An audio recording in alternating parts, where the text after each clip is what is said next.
Hey, good morning, everyone. It's Glenn Kellaway from the basement. As many of you know, because I'm, the narcissistic human being that I am, I've talked about it being my 70th birthday on the 23rd. I'm recording this on the 22nd, so I'm not sure if I'm probably going to upload it today.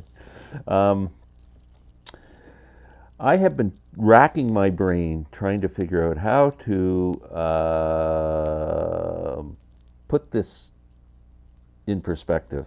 70 years is a long frickin' time. I hope I got another 70 in me. I know that's exaggerating, but hope the health hangs out and I can be doing this for a long time.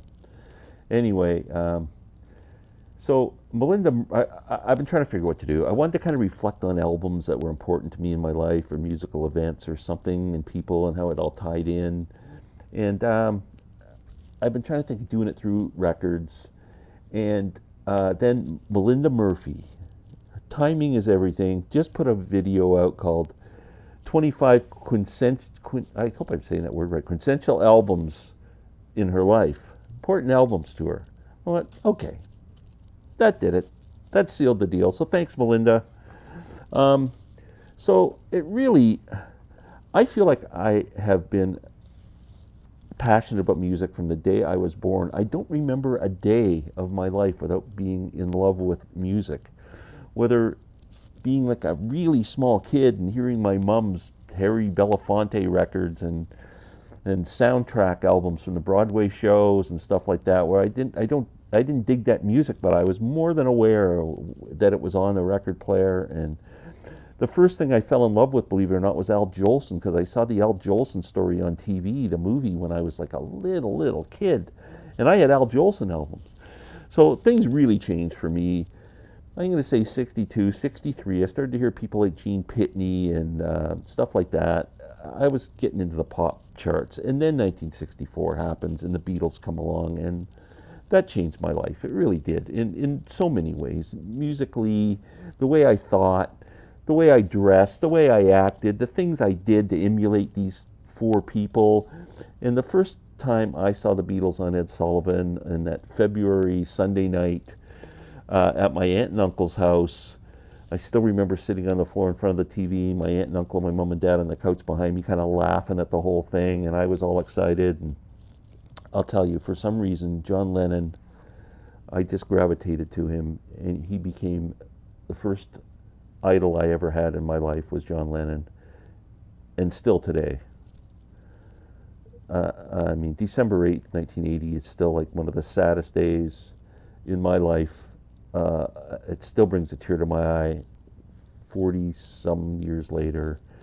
And I just, if that man would have jumped off the White Cliffs of Dover, I probably would have flown to England and jumped off him too. So he led me down some wrong paths and led me down some right ones. So, John, what else can I say? So, I don't have my original Beatles Canadian albums anymore. The first two I bought were Beatlemania and Twist and Shout. They were two unique albums to Canada.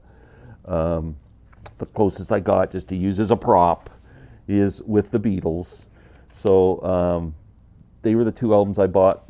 They came out pretty close to right away and or at the same time, and I had those and devoured them. All the singles, the Capital Squirrel 40. I was just a Beatle frickin' freak. So um, then, the Stone, the whole British invasion thing. So what I do, and I'm picking albums that bring vivid memories to me about something in my life, friends or whatever. So I just wanted to talk about that being kind of the catalyst. Um, so I'm not sure if how kind of order these are in or anything. These all came off the top of my head and going, what albums do things just, bring vivid memories to me? Magical Mystery Tour. The reason I picked this, and this is the mono version, because I had my family had one of those big, giant console record players. It was mono. All the records I bought were mono. And that's the way I heard the Beatles up until probably the White Album. Anyway, why did I pick Magical Mystery Tour? That came out late fall, early winter, 1967. My parents bought it for me for Christmas. And I open it up Christmas morning. The first thing I do is I phone my buddies and go, I just got Magical Mystery Tour. As soon as their Christmas breakfasts are over and everything, over to my place, in my basement, in front of that big console record player, listening to Magical Mystery Tour for the first time. I have vivid memories of that day. My friend Dave, if he's watching, Dave Hopkins, he was there. We're still friends. Been friends for 55, 56, 57 years, something like that. Anyway, so Magical Mystery Tour holds a special place in my heart. There was a song that came on the radio that really changed things for me. And it was Bob Dylan's Like a Rolling Stone. First time hearing that, mind blown. Bought the 45, had Pledge in My Time on the B-side, had to go back and buy Bringing It All Back Home because I had to have Pledge in My Time. But Bob Dylan's been someone else I've idolized my whole life, and Bob Dylan and the Beatles are way up here, and everybody else falls down below. On any given day, they rise and fall. Oh, what else have I got here? Okay, everybody's probably heard this story. I'm stupid. The Monkees. I was a huge Monkees fan. 1966, when that show came on TV, I liked the Monkees as much as I liked the Beatles. It was like in my mind, I'm going, do I really am I starting to like these guys more than the Beatles? Like, this is insane. And I was a huge fan. And that was my first concert, seeing the Monkees in April 2nd, 1967 at Maple Leaf Gardens, my first concert. So more of the Monkees. Why am I pulling this album out? Because I got caught shoplifting this album at the local department store called Simpson's. My buddy and I decided that we didn't have any money, wanted the record so bad.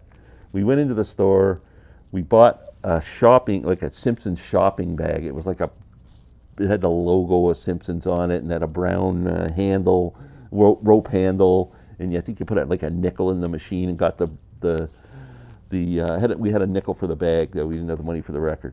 So we go to the record department, and we nonchalantly stick 2 more of the Monkees records inside the bag, and we just wander around the store quite a bit like we're shopping. We don't want to draw attention to ourselves. Anyway, so we start slowly making it to one of the exits, and I'm holding the bag, of course. My buddy's smarter than me. We get to the door, and all of a sudden, these store detectives, who are dressed like shoppers, they were security guards. There probably was 4 of them, two women and 2 men, I'm pretty sure. It seemed like 20 of them at the time, to a stupid 13-and-a-half-year-old. Anyway, my buddy, I didn't know he was an Olympic runner. He takes off out the door. He's gone, like Roadrunner. I couldn't see him for dust. They tackle me in the bag of records. I'm down on the ground. They take me into a back room, and they don't hurt me or anything, but they scare the living crap out of me. I mean, I got tears in my eyes, and they make me phone my mom and dad. Nowadays, they call the cops. In those days, more innocent times, they called my mom and dad. That was even worse. So it scared me straight. I've been a straight guy ever since. I don't steal, nothing. Okay, I got to mention my cousin Paul. My cousin Paul and I grew up just across the way from each other. We were Siamese twins. We were always together, and we went on this musical journey together that lasted a lifetime. He passed away in 2016 from cancer. I still miss him every day. Just music. Everything was about music, and the odd psychedelic journey, shall I say. We had a few of those. And we had some there's some real stories to tell. And I've thought about doing videos on some of these stories, but it would take me a while to do the whole story. But one adventure involved us grabbing a psychedelic substance and going to see 2001: A Space Odyssey in July of 1969. I had just turned 16 on the 23rd of June, so I was like 2 weeks maybe in to my 16th birthday. had just got my learner's permit and my driving license. I've never really driven a car, just wrote the thing to get the learner's permit so I could learn to drive. And anyway, the night just turned into a frickin' total crazy evening. We ended up on Yonge Street in Toronto, the main drag, and there's a store there called Media One Stop. It was like one of those hippie stores. They sold records, they sold incense, they sold posters and black lights and just everything that was going on in the 60s. And make a long story short, because it's a long story, at one point we were outside the store and they had these big speakers outside and they were blasting this scorching blues guitar, and we didn't have a freaking clue what it was, but we were so into music that the next day after we recovered, we went back to the store and asked them what album they were playing the night before, and it was this one, Fathers and Sons. This is Muddy Waters and Otis Spann and a whole bunch of the blues greats from Chicago, kind of passing the torch to Mike Bloomfield, Paul Butterfield, and all those guys. It's those guys collaborating together, a studio album and a live album. It's fantastic. If you've never heard this and you're a blues fan, this is fantastic. And nothing reminds me more of my cousin Paul than this album. And I never had a crazier night in my life. And yeah, this album's like really super important to me. And I love you, Paul. Oh, next, I got to get into, I'm a banjo player. The banjo changed my life. Nothing's had a more profound effect on my life than that instrument. It's taken me on a journey that I could never have imagined.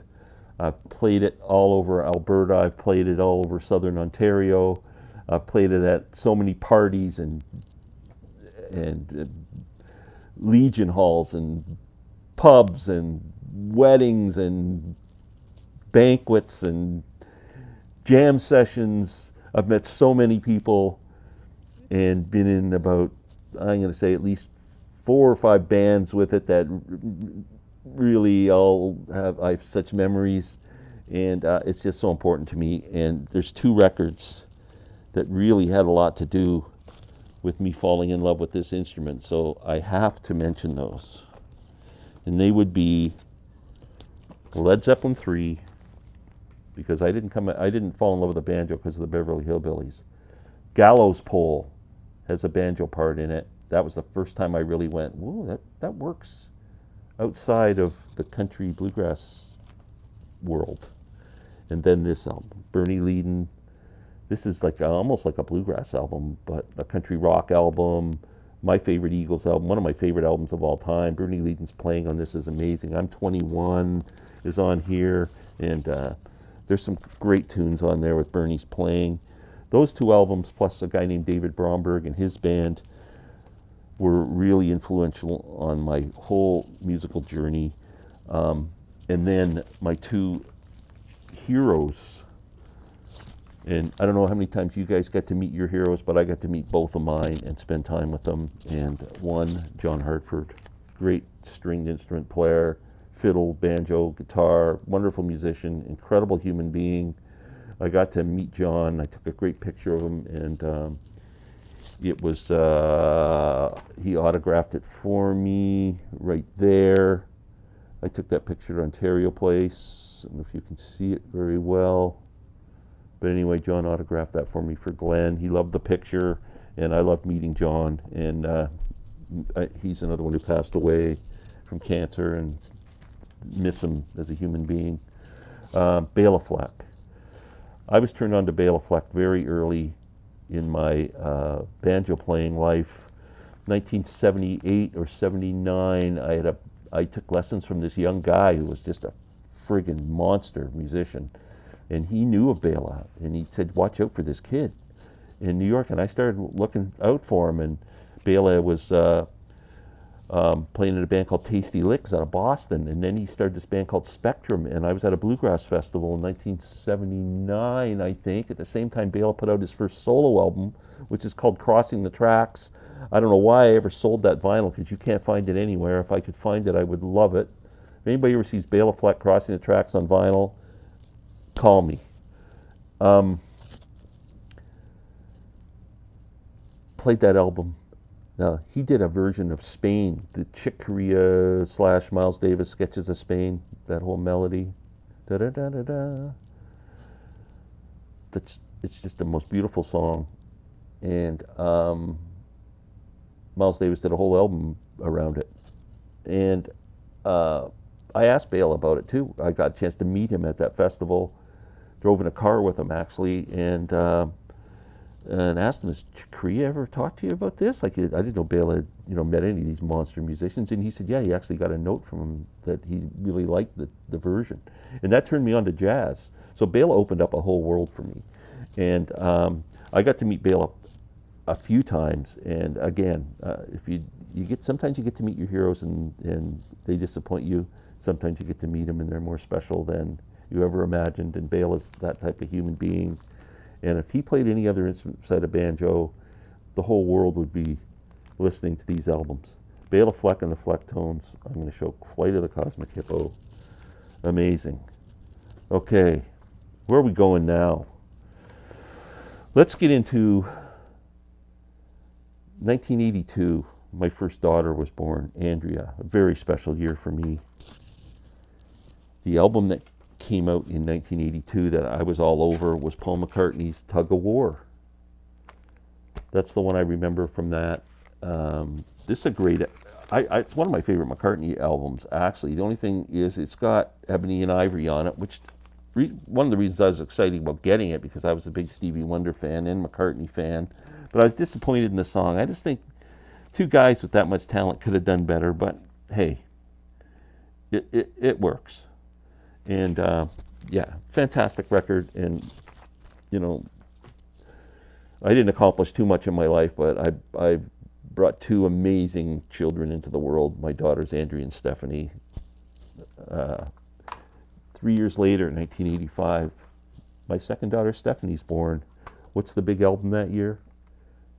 Brothers in Arms, Dire Straits. We were living in Peace River, Alberta. And I just got my first CD player that year too. So, yeah. So those dates, those years are just best years of my life in terms of bringing these two amazing human beings into the world. My wife, Lynn, we met in 1987 at work, and we're just work friends. And our marriages fell apart, as a lot of them do, and we became more than friends at this point. And in 1991, we started, getting a little more friendly, shall I say. And this album came out that year, and it's called Mark Cohen, self-titled. And we love this album. We played it and played it and played it. And there's a song, the last song on the album is called True Companion. And I'm asking you to be my true companion. And we've been true companions ever since. We're going to celebrate our 25th anniversary next year. So, Lynn, thank you for everything. I mean, she's my whole world. So, yeah. Next, where are we going? I'm going to bring it back full circle. My cousin Paul died in 2016. He was living in Hamilton at the time, and I would go visit him. He was terminally ill. And so I would go to sit with him, and we would listen to music like we always did. And I stopped at the store one day, and I picked up this record for him. It had just come out, and it was Lucinda Williams' Ghost of Highway 20.